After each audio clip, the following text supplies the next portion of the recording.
Prologue, the girl who saw red threads. In the quiet village of Lushan, where ancient traditions whispered through the alleyways and courtyards, May lived a life tinted with the ordinary. To anyone who passed her by, May was just another face among the many, a 17-year-old girl with a quiet demeanor and a gentle smile, destined, perhaps, for a simple life. But May held a secret deep within her, a peculiar ability that had bloomed on her 15th birthday. As the clock struck midnight, while the world around her slept soundly, May's vision was forever altered. Where others saw but the physical world, May saw vibrant, glowing red threads extending from the pinky finger of every person, connecting them invisibly to others. Each thread stretched out, weaving through the air, delicate yet unbreakable, tethering people in a dance of destiny. At first, May thought she was dreaming. The sight was overwhelming, threads crisscrossing, creating a network of connections that pulsed with life. She spent nights watching these threads, observing how some intertwined tightly, forming strong bonds, while others barely touched in a fleeting caress, hinting at transient interactions. The old woman who lived next door, Mrs. Huang, who had always been kind to May, had a thread that stretched far beyond the village, thick and robust. May wondered who was on the other end, perhaps a long-lost love or a child she yearned to see again. Then there was her schoolmate, Lin, whose thread was frayed and splintered, branching out into dozens of weak connections that seemed to burden him with their fragility. As the days turned into months, May learned to live with her gift. She watched the threads with a growing sense of responsibility. Though she told no one, she began to feel the weight of her secret, a solitude wrapped in the vibrant colors of fate. One brisk autumn day, as leaves painted the ground shades of sunset, May noticed something that chilled her to the bone. A thread, dark and frayed, appeared around her own pinky. It stretched out before her, trembling slightly as if struggling under a great weight.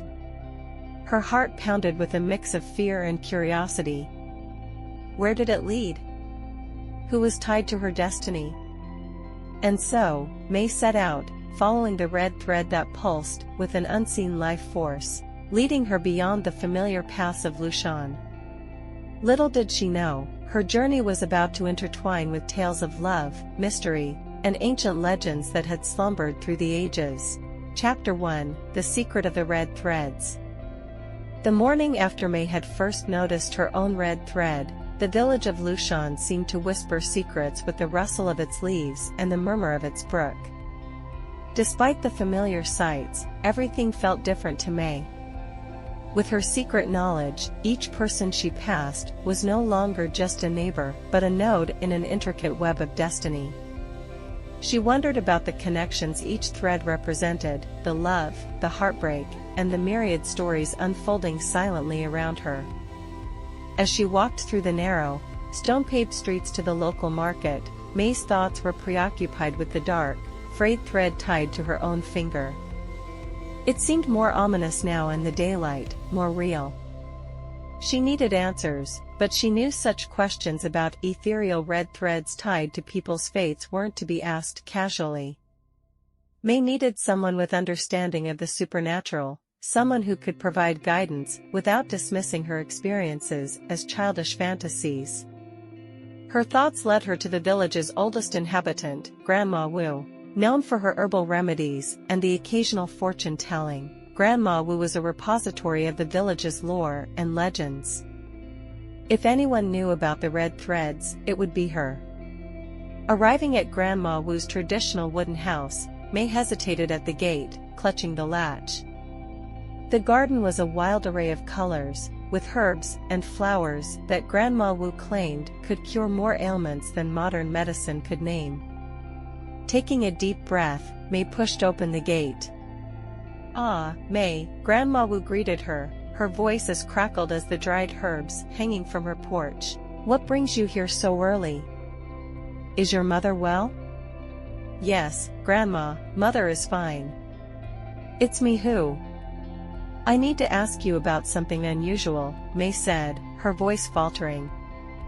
Grandma Wu peered at her through wise, squinted eyes, and then patted a spot next to her on the wooden bench.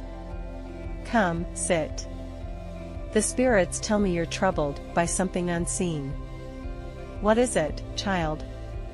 With a trembling heart, May sat and hesitated only a moment before revealing her secret. Grandma, since my last birthday, I've been seeing threads.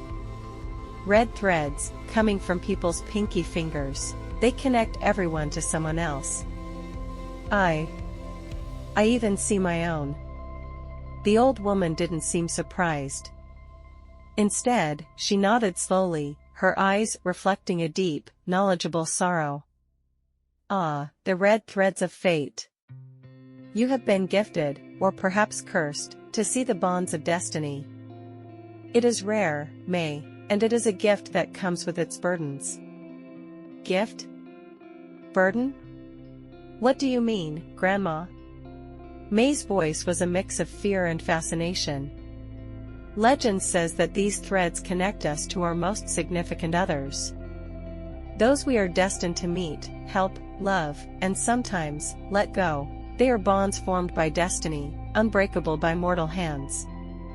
But to see them, to know them, it can be a heavy knowledge. May absorbed her words, feeling the weight of reality settle on her shoulders. But why me, Grandma? Why can I see these threads? Grandma Wu took May's hands into her own, their warmth reassuring. Some are chosen to see the threads, because they have a role to play in guiding those connections. Perhaps there is a purpose you are yet to discover, child.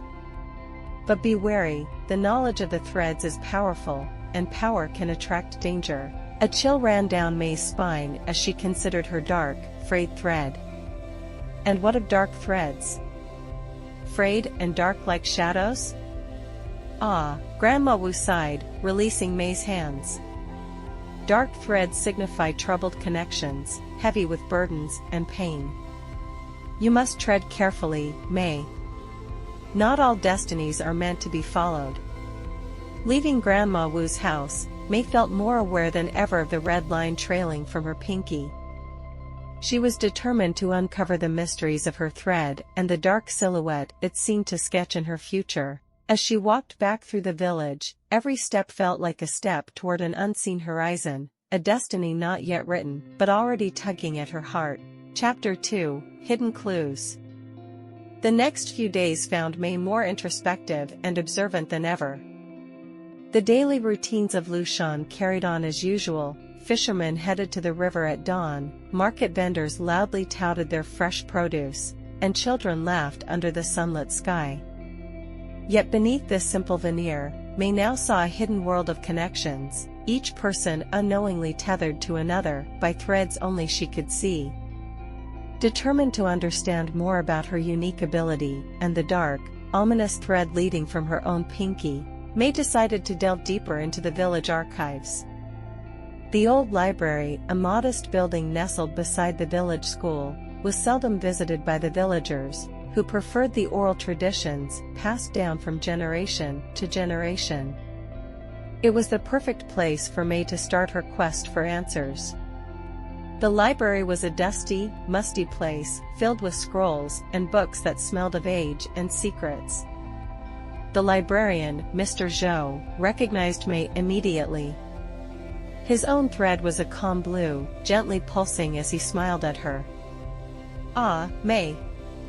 What brings you here today? Looking for a new book, or perhaps something more? He asked, his eyes twinkling behind thick glasses. I need to look at the old village records, Mr. Zhou. Anything that talks about the village's history or legends might help, May replied, trying to sound casual. Legends, you say? We have plenty of those. Follow me, he said, leading her through narrow aisles, between towering shelves. They stopped at a section that seemed older than the rest, where the books were bound in leather and the scrolls were carefully sealed in protective covers. Mr. Zhou pulled out a particularly ancient-looking scroll and handed it to May with a gesture of reverence. This is one of the oldest records we have. It talks about the founding of Lushan and some of the mystical events the first settlers encountered. Maybe you'll find something useful here, he suggested. May unrolled the scroll with care, her fingers trembling slightly. The script was old and faded, but legible enough. As she read, her eyes widened. The scroll spoke of a time when the village was said to be blessed by the gods, who bestowed certain gifts upon its people, gifts meant to protect the balance of fate and fortune. Among the gifts, a line caught her attention. Asterisk, and to some, the gods granted the sight of threads, to see the bonds of destiny and guide the village through times of decision and danger. Star. May's heart raced. She was not the first. This had happened before. Mr. Zhou, has anyone else in the village ever talked about seeing these threads? May asked, barely containing her excitement. The librarian's face grew thoughtful. Not in my time, he replied, but my grandmother used to speak of the weaver, a figure of old who could see the threads of destiny. It was said that the weaver would know everyone's true path and help guide them. But it's been many generations since anyone claimed to have that gift. May rolled the scroll back carefully, her mind racing. She was a weaver, then. But what now? What was she supposed to do with such a gift? As she left the library, the red thread from her pinky seemed to glow slightly brighter, as if energized by her newfound knowledge. She felt a mix of fear and resolve. If she was indeed meant to guide others, she needed to learn more, not just about the threads, but about how to handle the responsibilities they brought. Her next step was clear. She needed to find records or stories about the weaver. If she was to embrace her role, she would need all the guidance she could get. The answers, May felt sure, lay buried in the village's past, woven into the very fabric of Lushan's history. Chapter 3, Entangled Red Threads. As May stepped out of the dusty embrace of the library, the cool air of early evening brushed against her cheeks, bringing a slight shiver. The knowledge that she was a weaver, a seer of the invisible threads that connected lives, weighed heavily on her.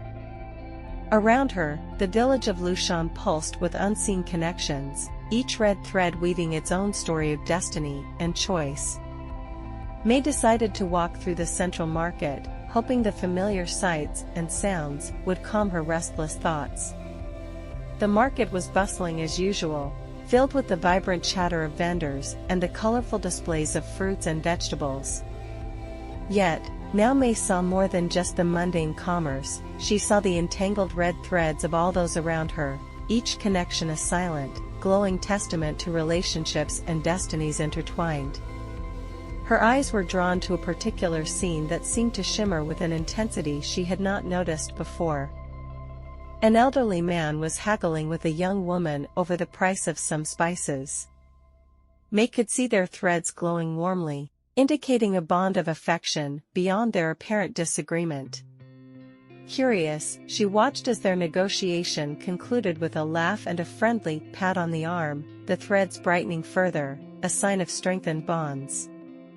Further along, a young couple caught her attention. They were holding hands, seemingly lost in each other's company, oblivious to the bustling world around them. May noticed their threads, not just connected, but braided tightly together, glowing with a deep, steady red. It was beautiful, but also poignant, as May knew that not all threads bore such happy hues. As she continued her walk, she reflected on her newfound role. Could she really influence these threads, guide these destinies? The thought was daunting. Her contemplation was interrupted by a sudden disturbance, a boy running through the market, his movements desperate, his face marked by fear. May's gaze automatically followed the red thread trailing from his pinky, and she gasped. The thread was frayed, flickering like a flame in the wind, a sign of imminent danger. Without thinking, May followed. The boy darted through the crowds, weaving between stalls, his thread leading him, and May, toward the edge of the market. She could see the end of his thread now, tied to a dark figure waiting in the shadows. The sinister appearance of the figure filled May with dread. This was the danger the boy was unknowingly rushing toward. Summoning her courage, May reached the boy just as he was about to turn into an alley where the dark figure lurked. She grabbed his arm, pulling him back with urgency. "Stop. You can't go there," she exclaimed, her voice firm with a mix of fear and authority. The boy looked at her, confusion and fear warring in his eyes. I have to go. That's where my brother is. He needs me." May glanced toward the alley, the dark figure now stepping into the light, revealing a menacing stance. She could see no thread connecting the boy to this person, which only deepened her concern. "Your brother is not there," May said, trusting her sight more than ever.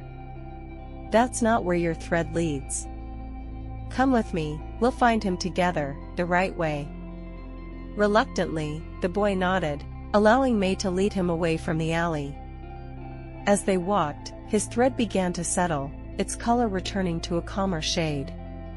May realized then that her role as a weaver wasn't just to observe, but to act, to prevent the threads from snapping under the weight of misfortune. That night, May lay awake, thinking about the day's events.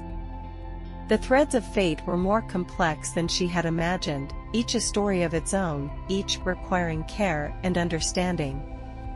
She was beginning to learn just how tangled, yet how beautiful, these threads could be, and how much they needed a guiding hand. Chapter 4: The Lost Connection. May awoke the next morning with a sense of purpose she hadn't felt before. Her encounter with the boy and the dark figure had confirmed the real impact she could have as a weaver. She knew now that her ability wasn't just a passive gift, it demanded action, and perhaps, it offered a chance to mend the frayed edges of fate that she encountered. That day, as she walked to school, her gaze lingered not just on the red threads she had become accustomed to seeing, but also on the nuances of their hues and the strength of their connections. It was during this morning ritual of observation that she spotted something unusual, a thread that seemed to end abruptly, just a few meters away from its bearer. This was highly unusual, for threads typically stretched far into the distance, unseen ends linking unknown destinies. The bearer of this broken thread was a girl in her class, Hannah, whom May had known since childhood but never really connected with. Hannah was quiet, always tucked away in the back corner of the classroom, her presence like a whisper against the louder shouts of other students' personalities. Today, her isolation seemed more pronounced, the frayed end of her thread fluttering weakly as she walked alone. Compelled by a newfound duty, May approached Hannah during lunch. She found her sitting under an old cherry tree, a book open on her lap, but her eyes staring into space. "Hannah, may I sit with you?" May asked gently.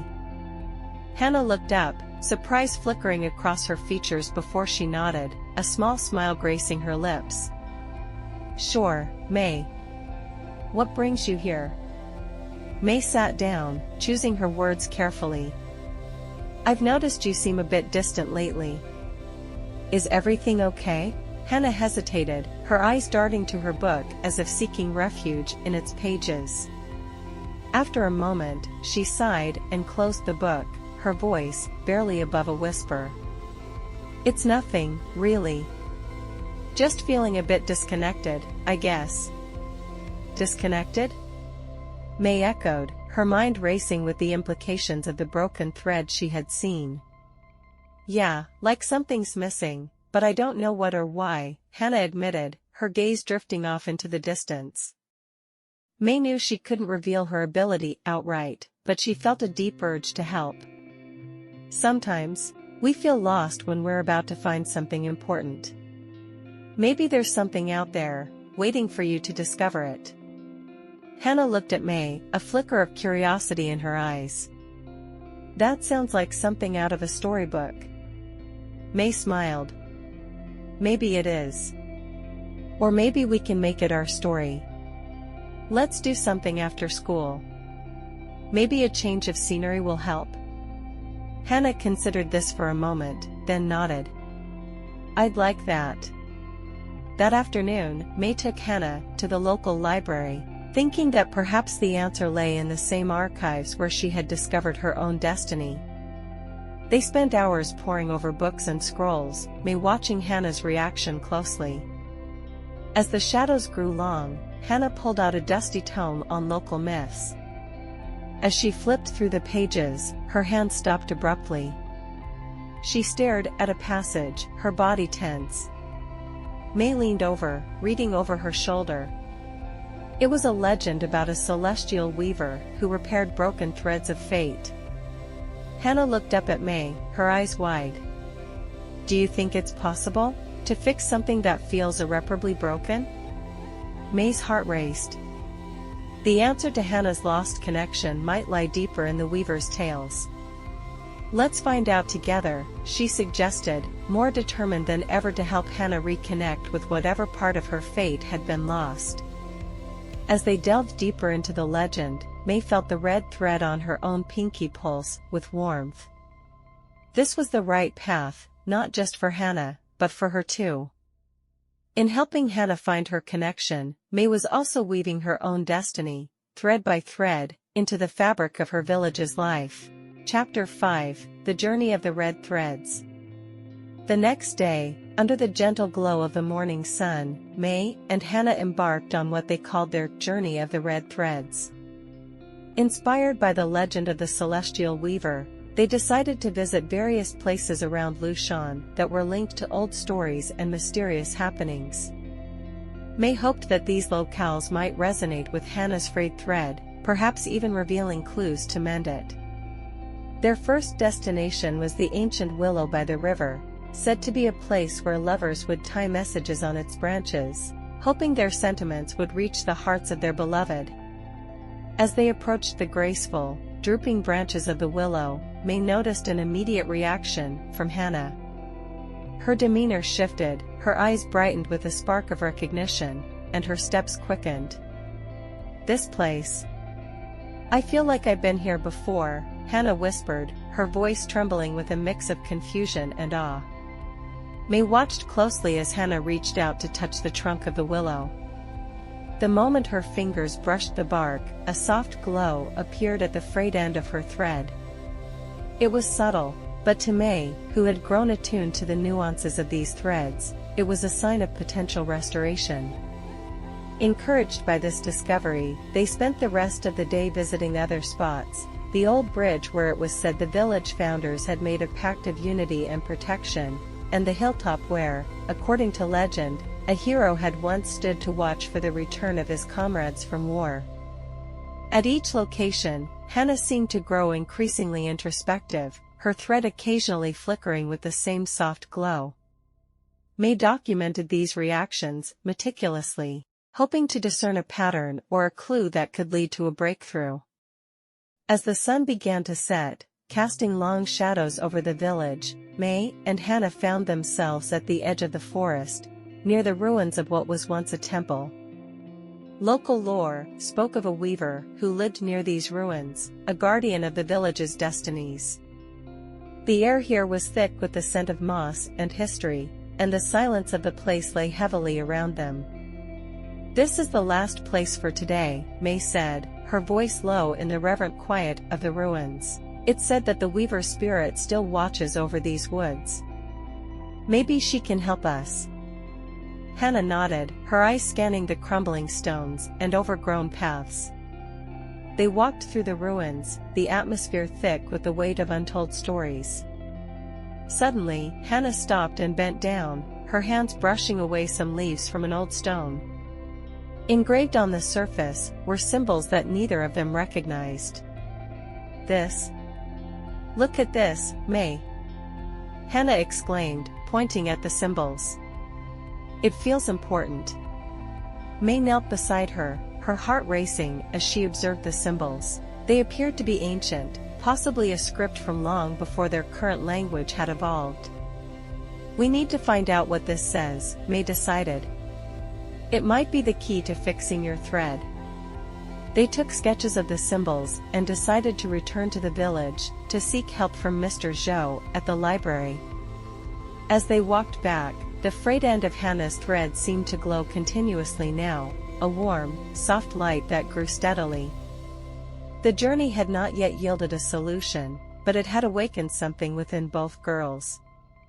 For Hannah, it was a connection to her past she hadn't known was missing. For May, it was a deepening of her understanding of her role as a weaver. They returned to Lushan with new determination, their quest to mend the broken thread only just beginning. Chapter 6, Entanglements of Love. Back in the heart of Lushan, May and Hannah approached the library with a sense of urgency. The sketches of the ancient symbols clutched in May's hands felt like a treasure map, each line potentially leading to the resolution of Hannah's mysterious, frayed thread. The sun had already dipped below the horizon, casting a cool twilight over the village, which seemed to hold its breath in anticipation. Mr. Zhou greeted them at the door of the library, his eyes lighting up at the sight of the young women. "Back again so soon?" And with such purposeful expressions, he remarked, ushering them inside. "We found something, Mr. Zhou. Can you help us decipher these symbols?" May asked, unfolding the sketches onto a large reading table. The old librarian adjusted his glasses, leaning over the sketches with a keen interest. "Ah, these are ancient indeed. You found these at the temple ruins, you say? Fascinating." He murmured to himself as he traced the lines with a wrinkled finger. As Mr. Zhou consulted several old texts, May and Hannah waited with bated breath. Meanwhile, the red threads around them seemed almost animated, with May's own thread pulsing gently, a sign, she felt, of the importance of their discovery. "Here we are," Mr. Zhou finally exclaimed. "These symbols, they speak of a binding, a tying of fates." According to this, the temple was a sacred site for a ritual known as the Knot of Eons, believed to resolve the destinies of those whose threads have become tangled. May and Hannah exchanged a glance, the significance of the discovery washing over them. "Tangled, like Hannah's thread?" May ventured. "Precisely," Mr. Zhou nodded. "It appears this ritual could untangle and restore the natural flow of destiny. It's a sort of resetting of paths." Empowered by this knowledge, May turned to Hannah. "We should go back to the temple. Maybe performing the ritual is what you need."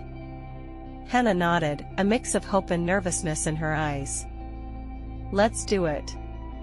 The following morning, equipped with instructions transcribed from the ancient texts, they returned to the ruins. The air was thick with the musky scent of damp earth and old stone, the first light of dawn, casting long shadows between the trees. At the center of the ruins, they found what looked like an altar, overgrown with ivy, but still intact.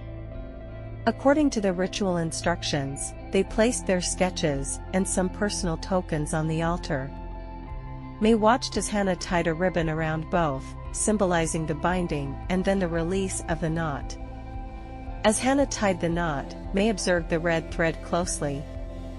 At first, nothing happened, and a wave of doubt washed over her. But then, as the sun rose higher, a gentle warmth spread through the air, and Hannah's thread began to shimmer. Slowly, the frayed end started to mend, the fibers twisting together, weaving themselves back into a solid, glowing line. Tears filled Hannah's eyes as she watched her thread restore itself. I feel whole again. Like I was part of a story that had paused, and now it's playing again." May smiled, her heart full. "You were always whole, Hannah. Maybe it just took a journey to see it." Their return to the village was triumphant, the entanglements of love and destiny no longer a puzzle, but a narrative in which they were both active participants. Yet, as they celebrated their success, May couldn't help but notice new tangles forming among other threads in the village. Her work, it seemed, was far from done. Love, she realized, was often at the heart of these tangles, a powerful force that could both bind and fracture. Determined more than ever, May knew her journey as a weaver had only just begun. Each thread held a story, and each story needed someone to guide it. With Hannah by her side, now more a partner than ever, May was ready to face whatever challenges the threads of fate would bring next. Chapter 7, Unraveling the Truth. With Hannah's thread restored and her sense of belonging renewed, May found herself more confident in her role as a weaver. But as the days passed, she realized that the more she understood about the threads, the more complex the web of destiny appeared. Each thread not only represented connections, but also held secrets, waiting to be uncovered. May was learning that her gift was not just to mend, but also to reveal truths hidden deep within the woven fates of Lushan's inhabitants. One cool, misty morning, May was approached by an elderly man known in the village as Uncle Chen. He was well respected, a storyteller who held the history of Lushan in his tales. Today, however, the usual joviality in his eyes was replaced by a look of concern. "May, can we talk?" he asked, his voice uncharacteristically serious. May noticed that his red thread seemed to pulse with a murky shade, indicating his distress. "Of course, Uncle Chen. What's on your mind?" May replied, leading him to a quiet bench under the old willow tree. "It's about my granddaughter, Leah. She's been acting very strange lately, distant and secretive. And I worry there's something she's not telling me." "Something important," Uncle Chen explained, his hands trembling slightly. May nodded, understanding the weight of his worry. "Let me see if I can help. I'll talk to Leah." Later that day, May found Leah by the river, skipping stones across the smooth surface. The girl seemed lost in thought, her actions mechanical. May observed Leah's thread. It was entwined tightly with another, a thread that seemed to pulse with a dark energy. "Leah, are you all right?" May asked, joining her by the water's edge. Leah glanced up, startled, a flicker of something like relief passing through her eyes, before she masked it with a smile. "Oh, May. Yeah, I'm fine. Just enjoying some alone time, you know?" But May knew better. "It's okay to share if there's something bothering you. Sometimes, talking about it can help untangle things," she offered gently. After a moment of hesitation, Leah's defenses fell. "It's my friend, June. He's gotten involved with some people. I think they're not good for him. And now, I feel caught in the middle of something dangerous." May listened as Leah poured out her worries. June had indeed connected with a group that was causing trouble in the village, and now Leah felt both loyal to her friend and fearful of the consequences of his choices. "I want to help him, but I don't know how. And I can't tell Grandpa, it would break his heart," Leah confessed. May thought for a moment, then decided. "Let's find out more about this group. Maybe if we understand what's happening, we can find a way to help June without involving Uncle Chen." Over the next few days, May and Leah observed June's interactions, careful not to be seen. They gathered bits of overheard conversations and subtle clues, piecing together a picture of manipulation and misguided loyalties. June's thread, May noted, was not inherently dark, it was being shadowed by those he was entangled with. Finally, armed with enough information, May and Leah confronted June. It was a difficult conversation, filled with denial and then acceptance as June realized the depth of his involvement and the potential harm he was causing to himself and others. Together, they devised a plan to disentangle June from the group, using both persuasion and the revelation of the group's true intentions. It took days of effort, and more than a few tense moments, but eventually, June stepped away from the edge he'd been teetering on. Uncle Chen never learned the full extent of the danger, but he saw the change in Leah and the return of June's lighter spirit. He thanked May, his thread now glowing with a warm, steady light. As May walked home that evening, her heart was heavy with the realization of her responsibility, but also lightened by the knowledge that she could make a difference. The truth was often complicated, and the threads of destiny were tangled, but there was always hope for resolution, always a chance to correct the course. Her journey as a weaver was teaching her not just about the threads, but about the resilience and strength of human connections. Chapter 8: Choices of the Threads.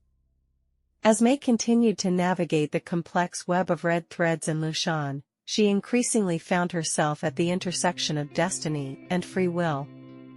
The resolution with June and Leah had shown her that while the threads might guide individuals towards certain paths, the choices made along those paths remained in the hands of those involved.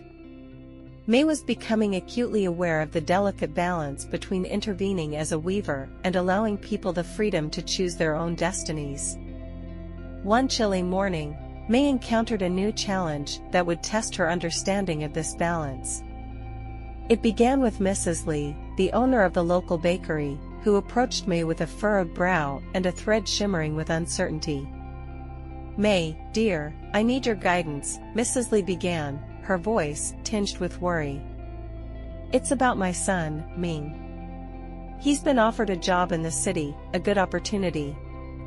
But his thread. I can see it's connected deeply here, with Xiaoyu, the florist's daughter.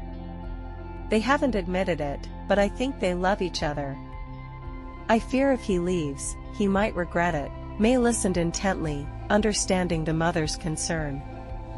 Ming and Xiaoyu's situation was a classic example of the choices that threads sometimes presented. Should Ming pursue his career, possibly a significant part of his destiny, or should he stay for love, another powerful force that could shape his future?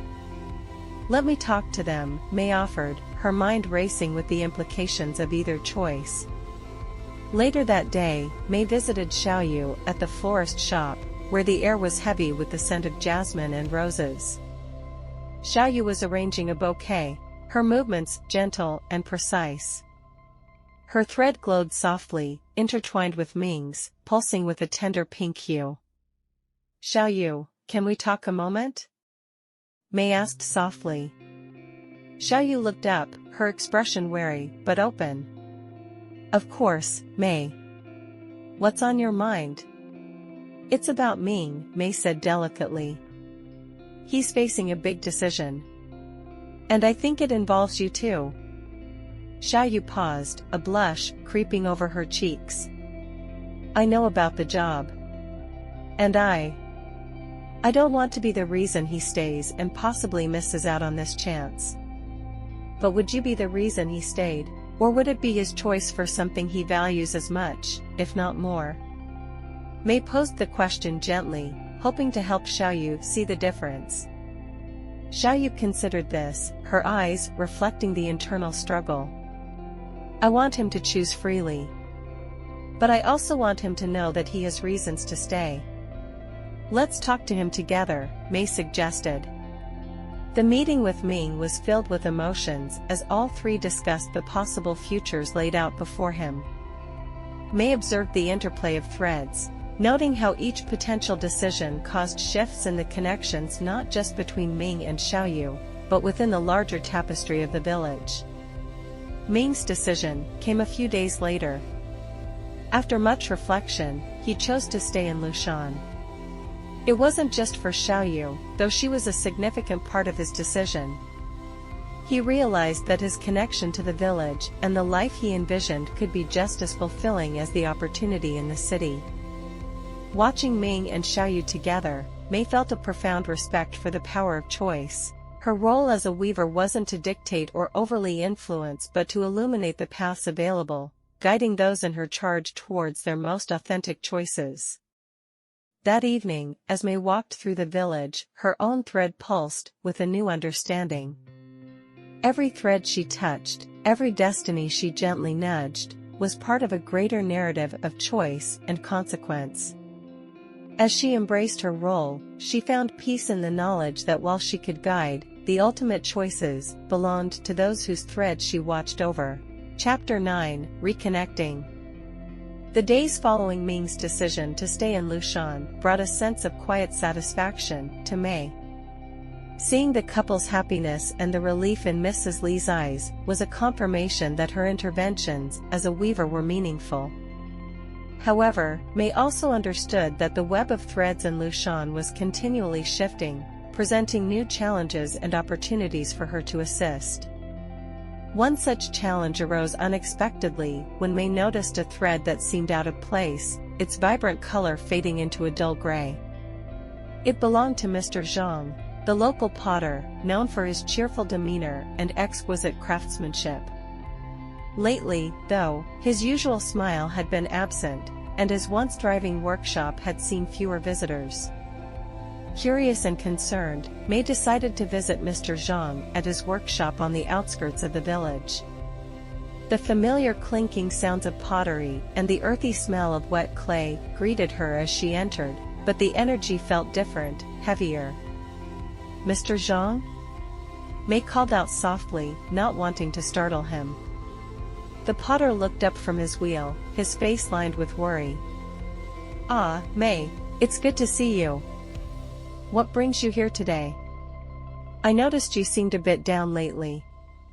Is everything all right?" Mei asked, her eyes instinctively following the thread leading from Mr. Zhang's pinky.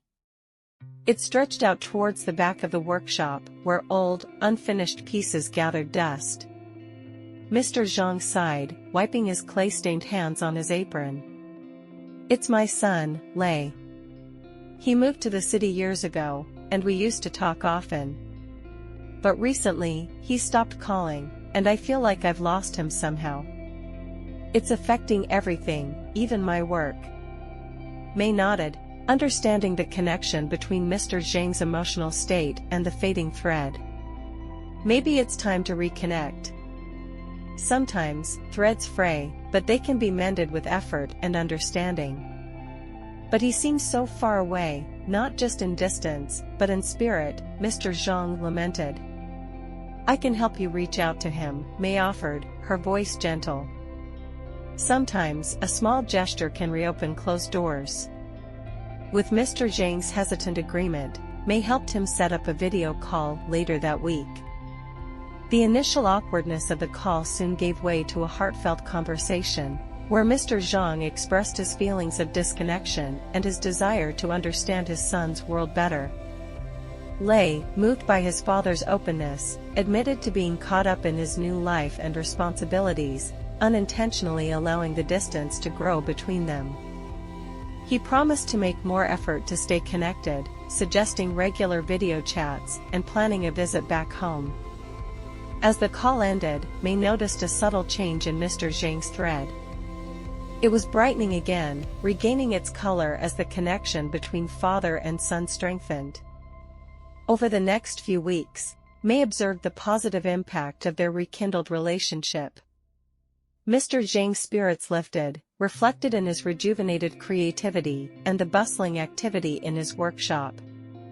The once dusty corner of unfinished projects gradually cleared as he returned to his craft with renewed passion. This experience reinforced Mei's belief in the power of reconnection. Whether it was rekindling old relationships or nurturing the new, each thread had the potential to be mended, each story a chance to be rewritten for the better. As Mei walked home under the starlit sky, she felt a deep satisfaction in her heart. With each step, her own thread seemed to weave through the village's tapestry, subtly but surely reconnecting the frayed ends of her community's heartstrings. Chapter 10, The Power of Love. The gentle winds of change that had blown through Lushan left a profound impact on its residents, weaving a sense of unity and strength among them.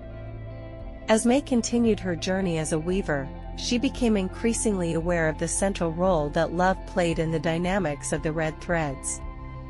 Whether it was romantic love, familial bonds, or the affection among friends, love seemed to be the most vibrant color in the tapestry of the village.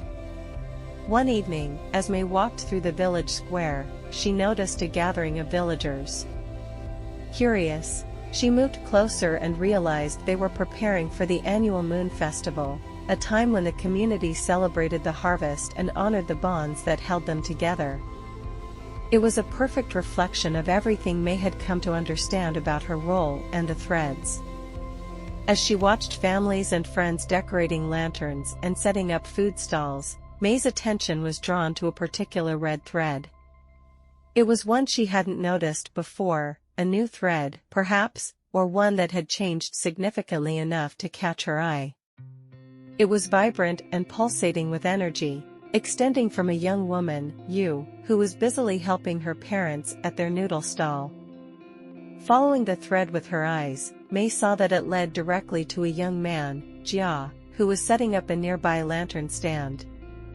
Surprised to see such a strong connection, May approached Yu, who greeted her with a bright smile. "Yu, how have you been? It seems like you're really enjoying the preparations," May commented, glancing subtly at the glowing thread. Yu blushed, following May's gaze, and chuckling softly. "Yes, it's always fun. And it's also special this year. Jia and we've decided to get married next spring."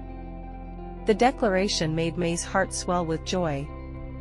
The thread she had seen was not just a connection of friendship or temporary affection, it was a deep bond of committed love. "That's wonderful news, Yu. Congratulations." May embraced her, then looked over at Jia, who was watching them with a shy smile.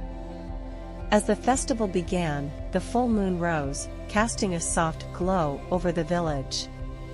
Lanterns floated up into the sky, each one carrying wishes and hopes.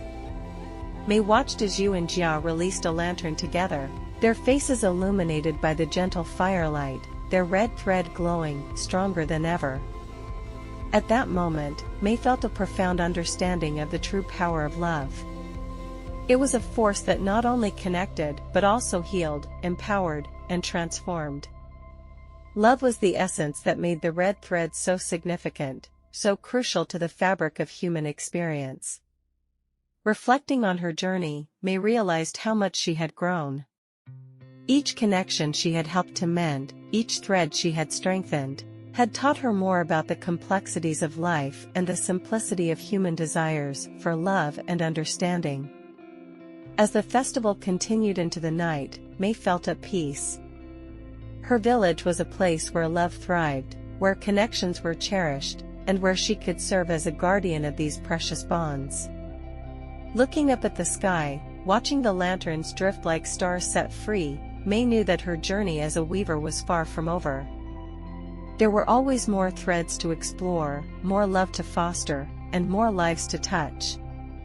And in her heart, she carried the unwavering belief in the power of love, the greatest force of all, guiding her in the dance of destiny. Epilogue, the bonds of the red threads. As the moon festival drew to a close, the lanterns disappearing into the starlit sky, May stood alone for a moment on the edge of the village square. The laughter and music of the festival echoed softly behind her, a sweet melody of community and joy. She looked down at her own pinky, where the invisible red thread extended, weaving its way through the village, connecting her to every heart she had touched. Over the past months, May had learned to navigate the complex lattice of red threads with care and empathy. Each thread told a story of connections, of hearts longing for understanding and love.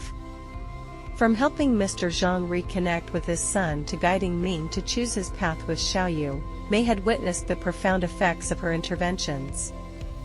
As a weaver, she had become a custodian of destiny, not by controlling, but by nurturing the threads that bound the villagers. This role had brought her an unexpected fulfillment and a deep sense of purpose. Every thread she helped mend, every relationship she helped stabilize, enriched her own life in ways she had never imagined. Now, standing under the vast expanse of the night sky, May felt a deep connection not only to the people of Lushan, but to the very essence of life itself.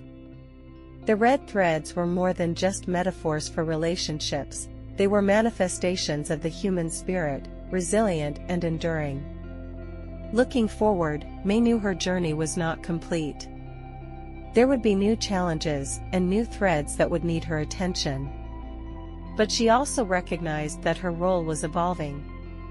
She wasn't just a fixer of frayed threads, she was a teacher and a guide.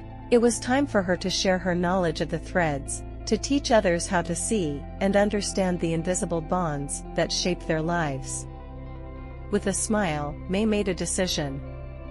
She would start a small school, a place where she could teach the young ones of Lushan about the threads and how to respect and nurture their connections. It would be a place where the wisdom of the red threads could be passed down, ensuring that the knowledge of the weaver would continue long after her time. As the final notes of the festival music faded into the night, May walked back to her home, her heart full and her mind at peace. The red threads had brought her more than a purpose, they had brought her a whole community, a family bound not just by tradition and proximity, but by the deep, invisible lines of care and affection. In the tapestry of life, each thread is vital, each connection a story. And as May had learned, with love and attention, even the most tangled threads can be woven into a beautiful, enduring picture. Thus, the dance of the red threads would continue, with May as its devoted choreographer, ever watchful, ever faithful to the bonds that define us all.